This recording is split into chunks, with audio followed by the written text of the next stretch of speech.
நம்ம உப்பு கடலை செய்ய போகிறோம். அதுக்கு காக்கில் கொண்டக்கடலை வாங்கி வச்சுருக்கேன். நல்லா காஞ்சதாக இருக்கணும். இப்போ அதுக்கு கொஞ்சம் உப்புத்தூள், கொஞ்சம் மஞ்சத்தூள், இந்த கலர் வர்றதுக்காக.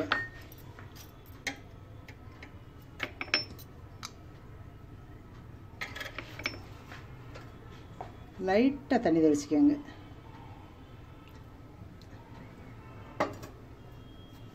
நல்லா மிக்ஸ் பண்ணியாச்சு. இதை லேசாக தெளிச்சிக்கோங்க, ரொம்ப வேண்டாம், லேசாக.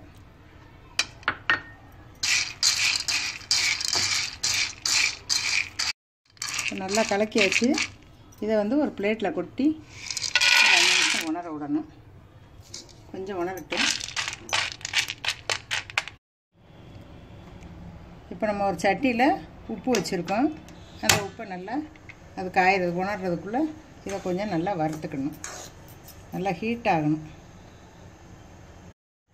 இந்த உப்பு நல்லா ஹீட்டாக இருக்கணும்.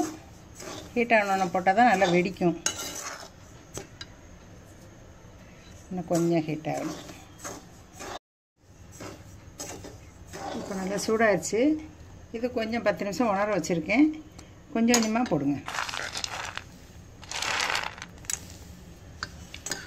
இன்னும் கொஞ்சமாக போட்டு வறுத்தா போதும், ரொம்ப போட வேண்டாம்.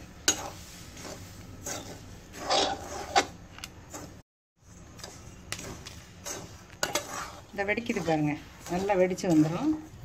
உப்பு நல்லா சூடானதுக்கப்புறம் தான் நீங்கள் போடணும்.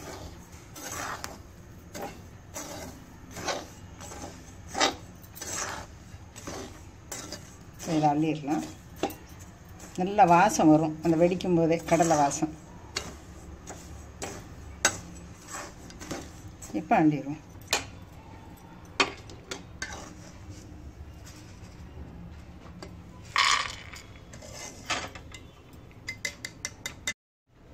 இப்போ அவ்வளோதான், வறுத்தெடுத்தாச்சு.